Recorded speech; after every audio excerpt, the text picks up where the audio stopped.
you. Thank you. Thank you. Thank you all.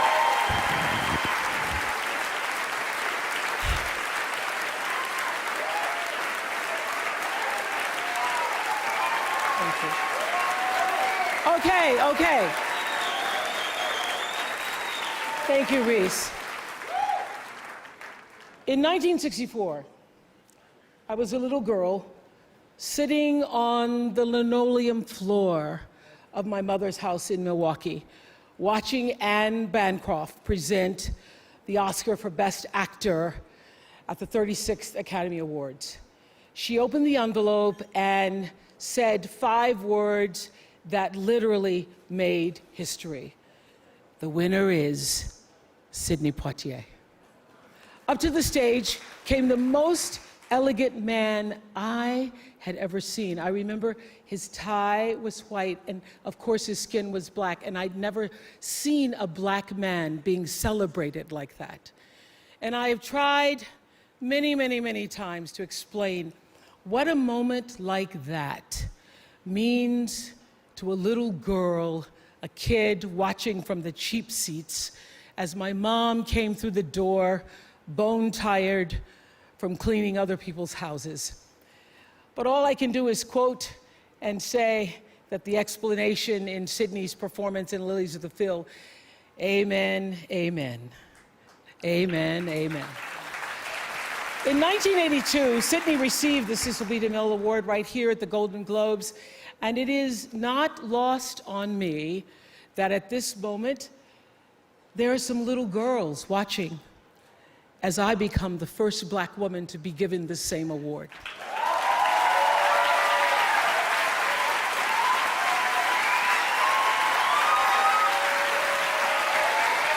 It is an honor. It is an honor, and it is a privilege to share the evening with all of them, and also with the incredible men and women who've inspired me, who've challenged me, who've sustained me, and made my journey to this stage possible. Dennis Swanson, who took a chance on me for AM Chicago. Quincy Jones, who saw me on that show and said to Steven Spielberg, yes, she is Sophia in The Color Purple. Gail, who's been the definition of what a friend is, and Stedman, who's been my rock, just a few to name. I'd like to thank the Hollywood Foreign Press Association, because we all know that the press is under siege these days.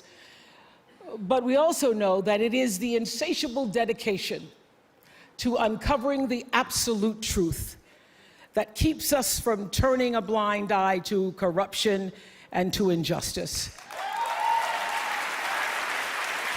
to tyrants and victims and secrets and lies. I want to say that I value the press more than ever before as we try to navigate these complicated times, which brings me to this. What I know for sure is that speaking your truth is the most powerful tool we all have. And I'm especially proud and inspired by all the women who have felt strong enough and empowered enough to speak up and share their personal stories. Each of us in this room are celebrated because of the stories that we tell. And this year, we became the story. But it's not just a story affecting the entertainment industry. It's one that transcends any culture, geography, race, religion, politics, or workplace. So I want tonight to express gratitude to all the women who have endured years of abuse and assault, because they, like my mother, had children to feed and bills to pay and dreams to pursue.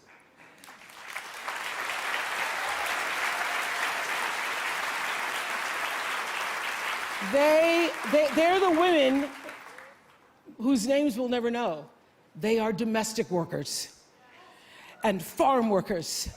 They are working in factories, and they work in restaurants, and they're in academia and engineering and medicine and science. They're part of the world of tech and politics and business. There are athletes in the Olympics, and there are soldiers in the military. And there's someone else, Reese Taylor. A name I know and I think you should know too. In 1944, Reese Taylor was a young wife and a mother. She was just walking home from a church service she'd attended in Abbeville, Alabama, when she was abducted by 6 armed white men, raped and left blindfolded by the side of the road, coming home from church. They threatened to kill her if she ever told anyone. But her story was reported to the NAACP, where a young worker by the name of Rosa Parks became the lead investigator on her case. And together, they sought justice. But justice wasn't an option in the era of Jim Crow. The men who tried to destroy her were never persecuted. Reese Taylor died 10 days ago, just shy of her 98th birthday. She lived, as we all have lived, too many years in a culture broken by brutally powerful men. For too long, women have not been heard or believed if they dared to speak their truth to the power of those men. But their time is up.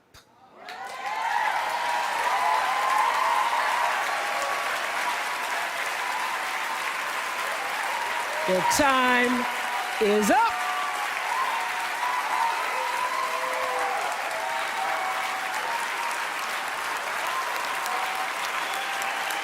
Their time is up. And I just hope that Reese Taylor died knowing that her truth, like the truth of so many other women who were tormented in those years, and even now tormented, goes marching on. It was somewhere in Rosa Parks' heart almost 11 years later when she made the decision to stay seated on that bus in Montgomery. And it's here with every woman who chooses to say, "Me too." And every man who chooses to listen. In my career, what I've always tried my best to do, whether on television or through film, is to say something about how men and women really behave, to say how we experience shame, how we love and how we rage, how we fail, how we retreat, persevere, and how we overcome.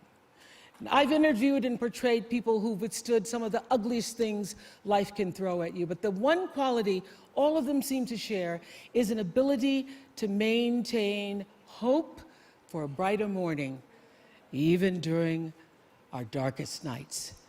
So I want all the girls watching here and now to know that a new day is on the horizon. And when that new day finally dawns, it will be because of a lot of magnificent women, many of whom are right here in this room tonight, and some pretty phenomenal men fighting hard to make sure that they become the leaders who take us to the time when nobody ever has to say, "Me too," again. Thank you.